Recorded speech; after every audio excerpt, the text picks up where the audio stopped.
Non, mais moi, c'est pas grave, tu comprends, Yannick, mon fils passe en premier.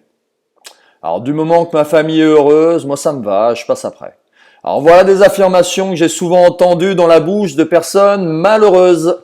Et alors, si vous-même, parfois, vous avez ce genre d'affirmation, eh bien, rappelez-vous ce que vous expliquent les hôtesses de l'air. Elles vous expliquent qu'en cas de dépressurisation de l'appareil, vous devez vous occuper de qui en premier?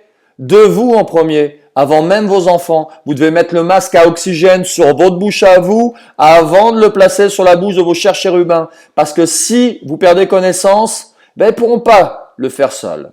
Eh bien, ce conseil, vous pouvez complètement l'appliquer dans votre vie. Prenez soin de vous en premier. Vous souhaitez rendre heureux votre entourage, commencez par vous rendre heureux, vous.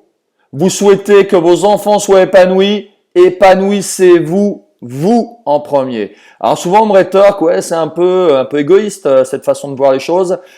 Eh bien, ce que j'ai compris de toutes ces années de coaching, de toutes ces années à chercher à provoquer le changement chez les autres, c'est que finalement, nous n'avons de réelle influence que sur nous-mêmes.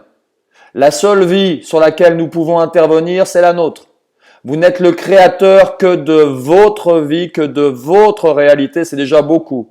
Donc travaillez sur vous, travaillez sur votre développement personnel, ne fait pas de vous de quelqu'un d'égoïste, bien au contraire. Comment voulez-vous rendre heureux vos enfants ou votre conjoint si vous n'êtes pas vous-même heureux? Comment voulez-vous aider les autres à être en pleine santé si vous ne l'êtes pas vous-même? Alors, deux citations ont permis de cogiter sur le sujet. La première a été de Marianne Williamson, qui dit qu'au fur et à mesure que nous laissons briller notre propre lumière, nous donnons inconsciemment aux autres la permission de faire d'eux-mêmes.